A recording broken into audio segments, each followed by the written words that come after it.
You already know what's going to be the best pick for, let's say, round one. Bijan Robinson, Jahmyr Gibbs, Saquon Barkley, Justin Jefferson, Jamar Chase.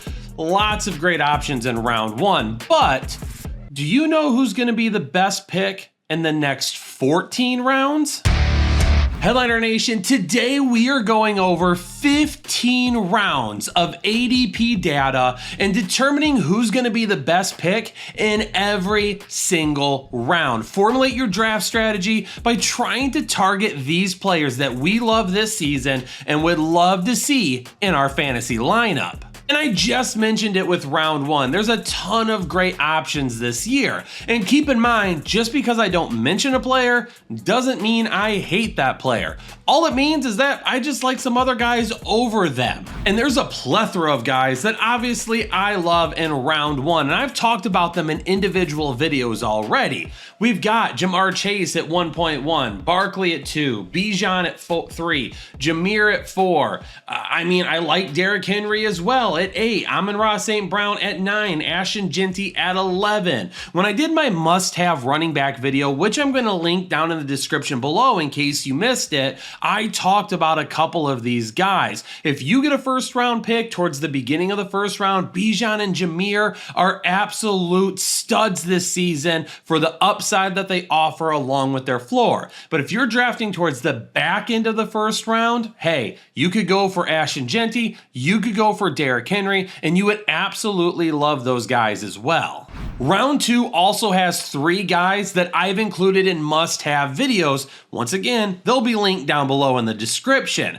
But for Josh Jacobs and Bucky Irving, you're either going to get a really good RB1 with a wide receiver in round one if you decide to start balanced. If you want to go running back heavy though, and you get some of the guys I talked about in round one already, and then follow it up with Josh Jacobs or Bucky Irving, your running back room is probably going to be one of the best in your league, regardless of what happens the rest of the draft. And for Drake London, I like Drake London a lot as your wide receiver 1. If you're drafting him as your wide receiver 2, that means you went wide receiver in round 1, and I don't love that draft strategy. But if you go with him as your wide receiver 1 after a running back, you're going to feel really good about that, especially considering the fact he's going at the end of the second round. Just think for a second. You drafted Gibbs, Bijan, or Saquon Barkley in the first round, and now Drake London is your wide receiver 1.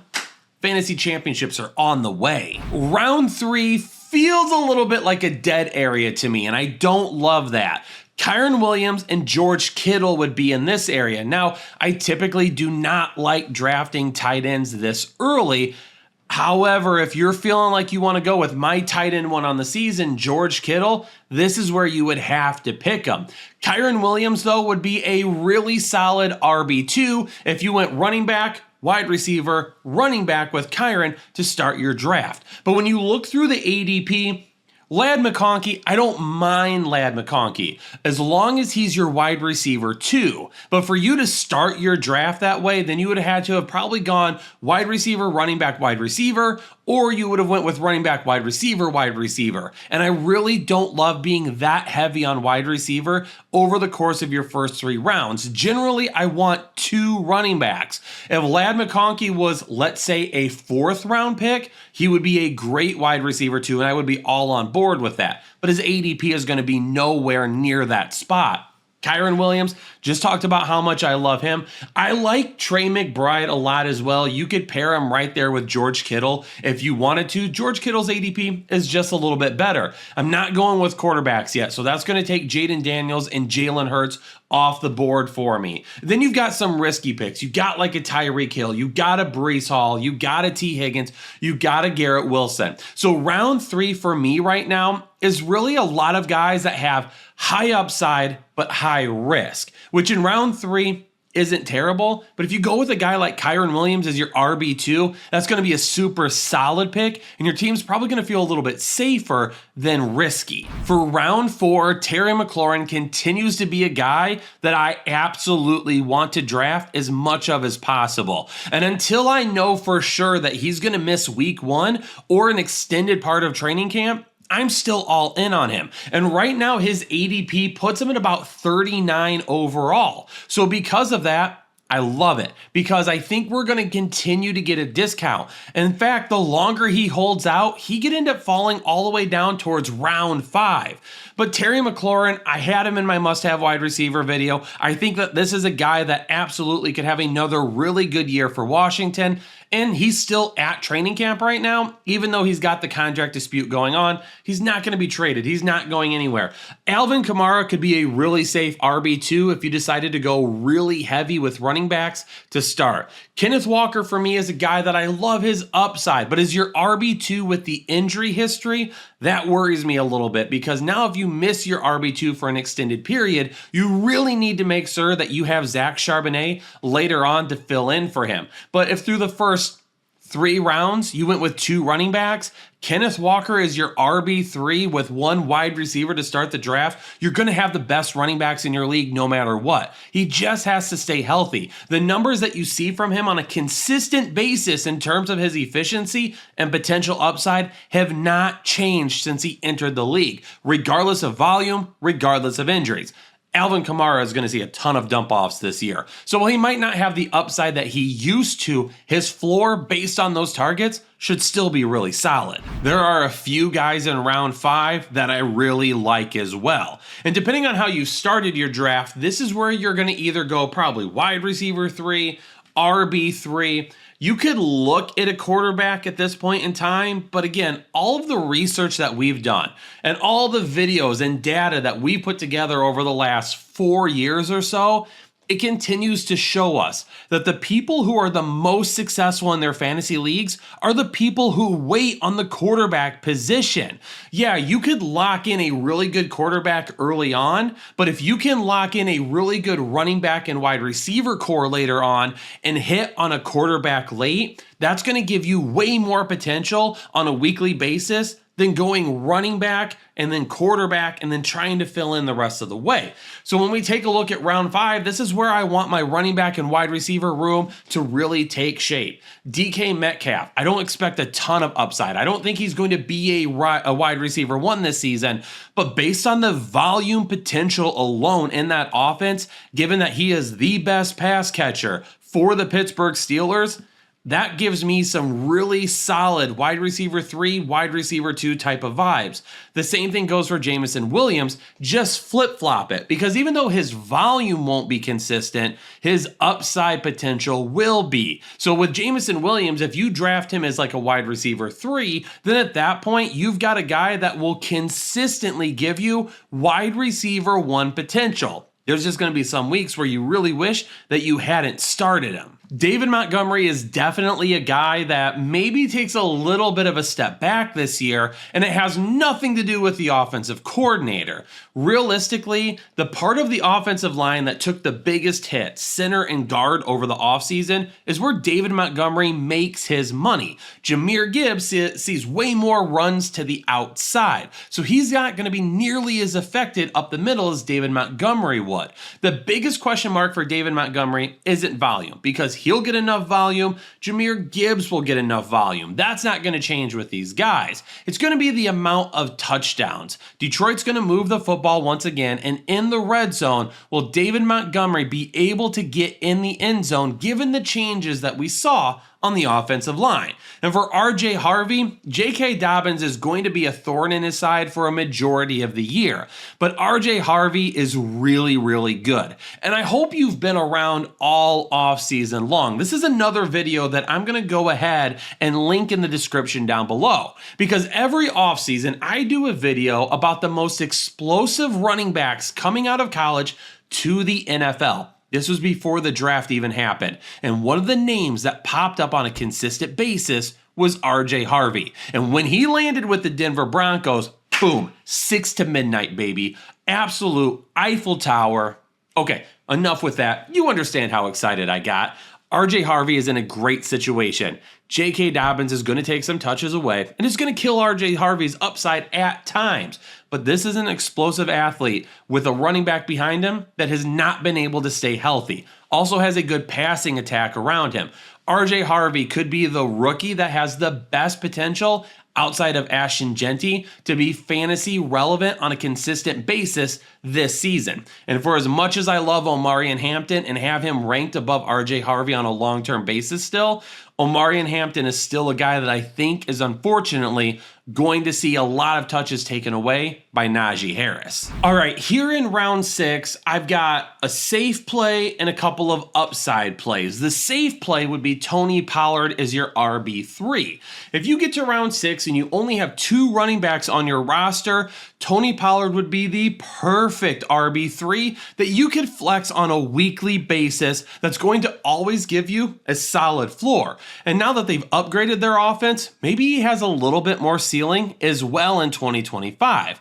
But if you need more upside and you've already drafted 3 running backs and now you're looking to kind of reinforce your wide receivers with a high upside guy, that's George Pickens. And that Cowboys offense with so much attention being paid underneath to guys like Jake Ferguson and CeeDee Lamb. And depending on how they run the football this year, that's going to leave George Pickens with a lot of one-on-ones down the field. And if Dak Prescott can get him the ball deep consistently, he's going to have consistently high upside. In fact, he brings you the same type of Jameson Williams type vibe, but you get him around later. So if you skipped on Jameson Williams, but you want somebody that will give you similar type production potentially, that would be George Pickens. And then Travis Hunter is an interesting one. And this kind of depends on your league settings. Because if you play in a league where you could get points for defensive situations, Travis Hunter is a guy that could absolutely help you out.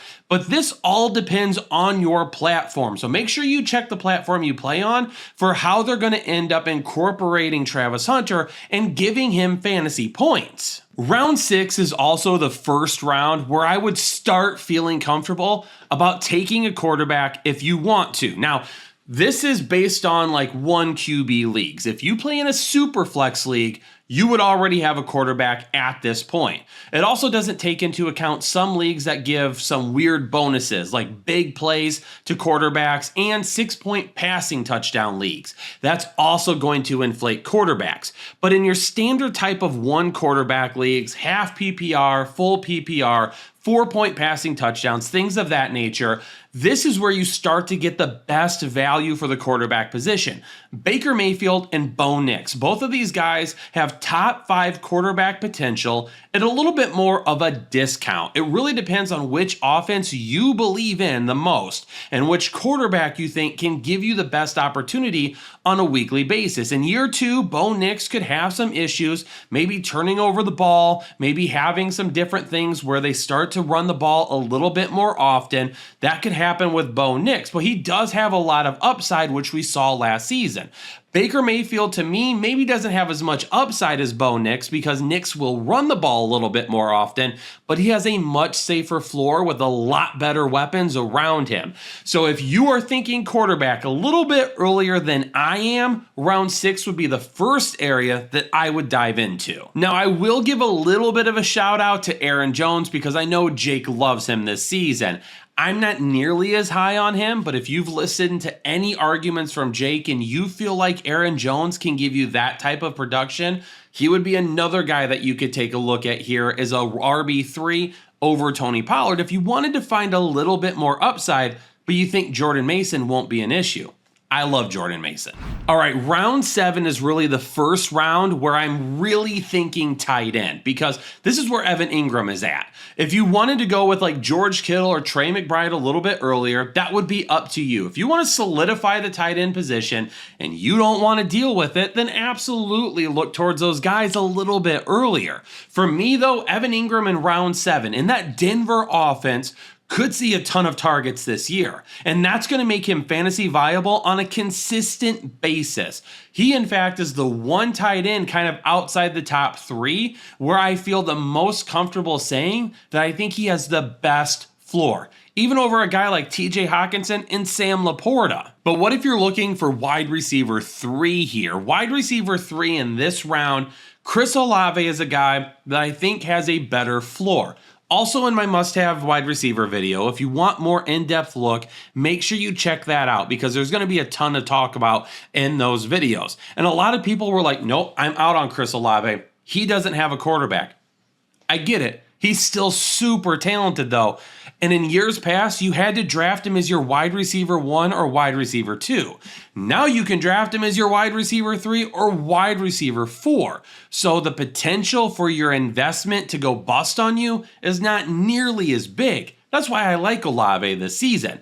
But Rome Odunze is the big play guy here. If you're looking for a little bit of oomph to that wide receiver 3 position, it's Rome Odunze. I definitely think that he's the type of guy that could be the Jameson Williams type role in this Ben Johnson offense, where maybe he doesn't see nearly as consistent targets as what DJ Moore does, but he's going to have that consistency with the upside potential, because every game there's going to be some big play potential with him. Now, if you love these type of videos, but you want a little bit more of a detailed breakdown on exactly what your perfect draft would look like, then you need to get our 2025 Fantasy Football Draft Guide, which includes a section called The Perfect Draft that I'm working on right now that the ADP is starting to settle out for redraft leagues. But not only can you take a look at the perfect draft to really feel good about the spot you're drafting from, but you're looking at tons of player profiles, breakouts, busts, my dynamic running back rating that you can only find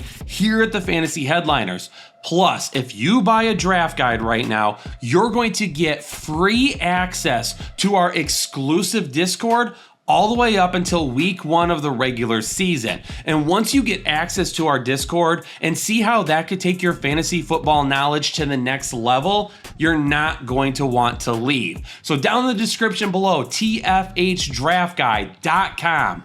Go there right now, get your draft guide ordered, get access to Discord, dominate your fantasy leagues, bring home championships. The women, the men, whoever, they'll all love you. They'll be clinging to you. You'll walk around with the confidence that you need to win your leagues. In round 8, Jared Goff is another quarterback if you're wanting to push back a little bit. And for those of you worried about Jared Goff because of Johnny Morton, I absolutely wouldn't be. I feel like I continue to talk about this point.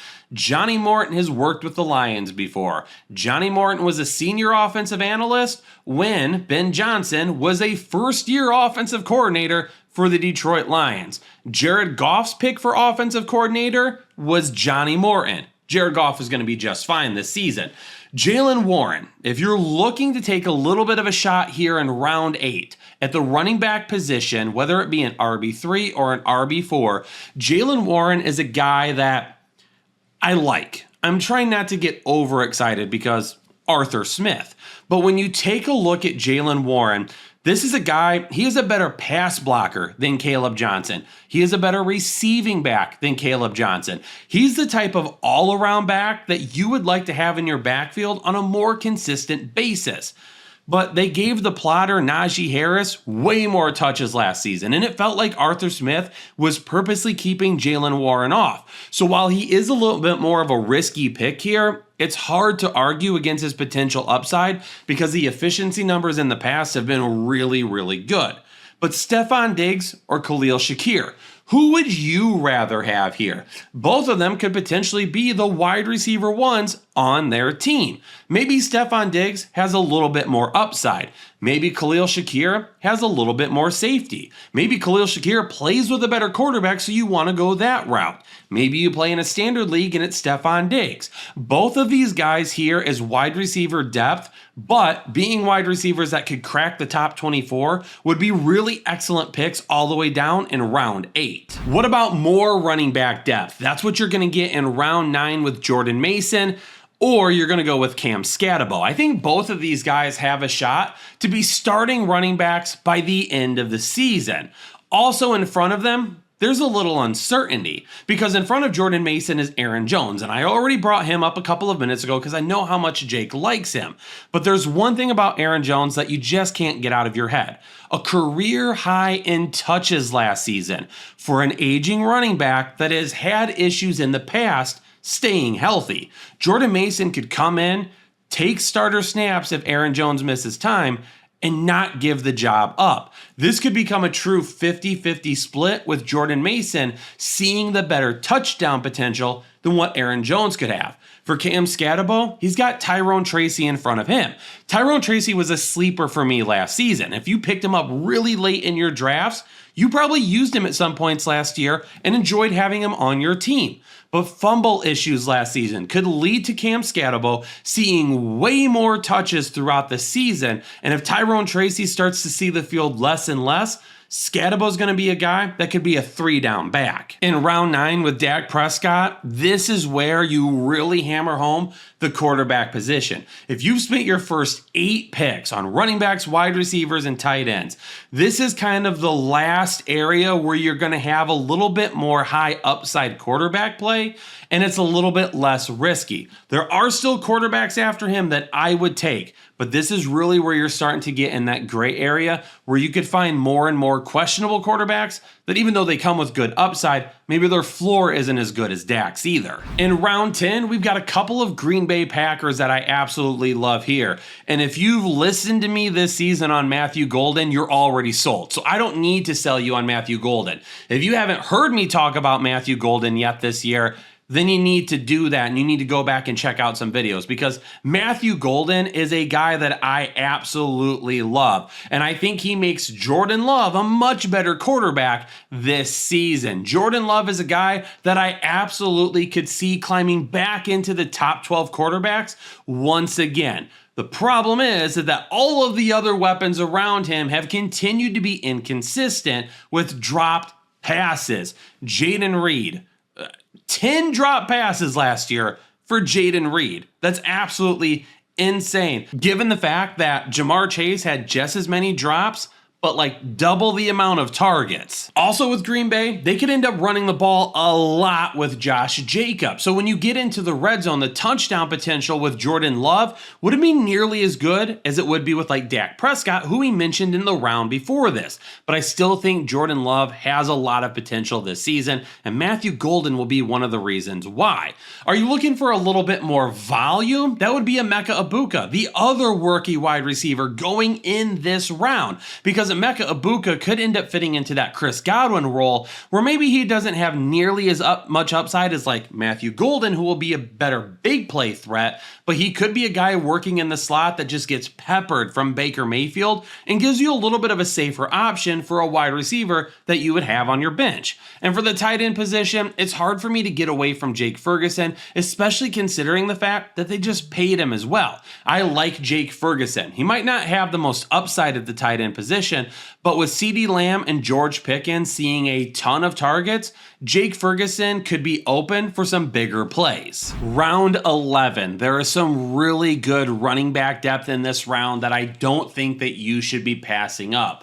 You want a running back in round 11 that could be the starter by the end of the season? It's Tank Bigsby. Do you want to know why? Buy the draft guide. Huge write-up, detailed write-up in there about why I think he's the starting running back for the Jags and a top 24 running back by the end of the season. Don't trust the Jags. Don't trust him. I get it. Jaden Blue, you could potentially go with him. He's a guy that could end up seeing more meaningful snap by the Cowboys as the season wears on. May not give you a ton of upside right away from a fantasy perspective, but as the season wears on, he gets more in touches, especially in the passing game, he could become a flex option. And for those of you that drafted Christian McCaffrey, you have to get Isaac Guerendo a little bit later on in the draft. And for those of you that didn't draft him, hey, Isaac Guerendo is like your RB5, RB4, whatever it may be. Not really a bad option because CMC goes down, you've got a guy locked into a top 24 running back role. I'm probably going to get some comments about how I'm too much of a homer or I'm outside of my mind. So make sure you listen carefully when I say this, but are you looking to take a shot late at the quarterback position that could potentially give you some like diet Jaden Daniels vibes from his rookie year? It's JJ McCarthy. He has the same type of arm strength, the same type of playmaking ability with his feet, and he was considered for a majority of his college career a better quarterback than Jaden Daniels. Jaden Daniels is fantastic, and I don't think there's any way that JJ McCarthy matches what Jaden Daniels did his rookie season. That's why I called it the diet version. JJ's going to make some plays with his legs. He's got tons of great weapons around him. The upside honestly is top 12 quarterback. Round 12. Now, we're getting into the nitty gritty. We're getting into the depths, and this is where we're going to start taking a shot at guys that we hope could work out for one way or another. A guy like Nick Chubb, right now, there is no timeline for Joe Mixon to return. We don't even know if he's going to be ready for week 1 as of yet. He's going to be sidelined for a majority of training camp. Could you get the Texans RB1 all the way back in round 12 if Joe Mixon misses significant time? Absolutely you could. So if you decided to invest in Joe Mixon earlier, you need to draft Nick Chubb here as well. Have you been waiting like crazy on the tight end position? Jake just talked about how Kyle Pitts could be a league winner in a video that was posted just the other day.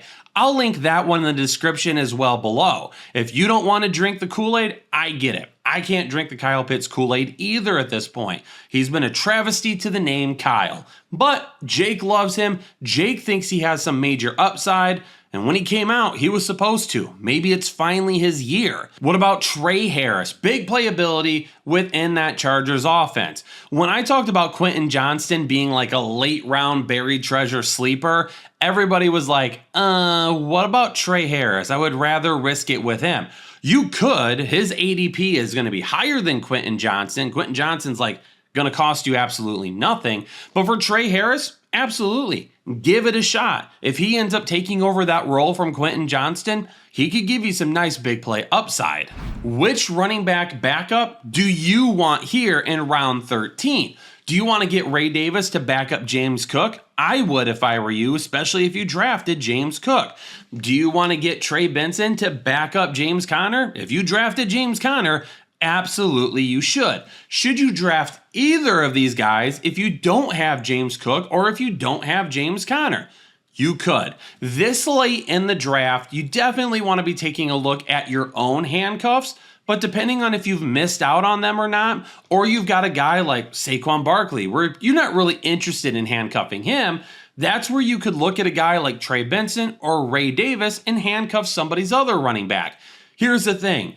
It is definitely an argument I see all the time, and I will tell you right now, it is always better to draft your own handcuffs than other players' handcuffs, and I will stand by that until the day that I die.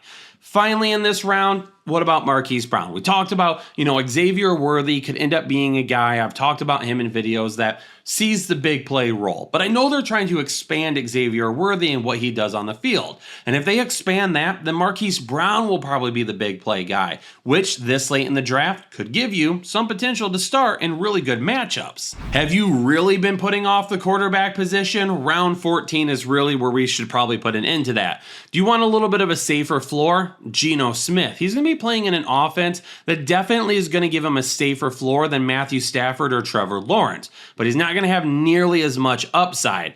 Do you want the upside, but you're willing to risk the injury potential right now? It's Matthew Stafford. Dealing with back problems, not going to play right now, and who knows what his status is for week 1 currently.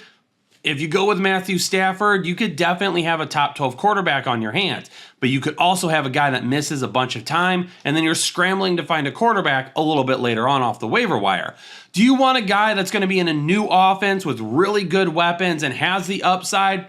Then it's Trevor Lawrence. Maybe he doesn't have as much upside as a healthy Matthew Stafford, but he's also not nearly as risky as Stafford as well. Did you draft Devon Achane in round 15? You're going to want Jalen Wright. Did you draft Quinshon Judkins? Well, I don't even know what his status is right now. He's dealing with legal issues. He hasn't even signed a contract at this point. Maybe we should be taking a look at Dylan Sampson, who I think could absolutely unseat Jerome Ford as the starter for Cleveland. Dylan Sampson is one guy going in the 15th round that regardless of who you've drafted, you should be adding Dylan Sampson right now. If you have a draft in the next couple of weeks and we still haven't heard anything on Judkins, draft Dylan Sampson. You'll absolutely love it later on if Judkins misses time or maybe doesn't even end up signing, depending on how bad these allegations turn out to be. For the wide receiver position, at this part of the draft, I'll take a shot at Kyle Williams. Maybe he's the big play potential the New England Patriots need, and maybe Drake May is the guy to unlock that. 15 rounds worth of ADP, discussing what I feel to be the best picks in every single round. You want to talk about bust, however? Keep an eye out on the channel, because one of the next videos I do will be talking about the biggest bust potential in every single round. So make sure you hit the like button, make sure you subscribe and stick around. I've linked a ton of videos down in the description below that you will not want to miss. Stay safe and stay healthy. I can't wait to see you back here at the Fantasy Headliners.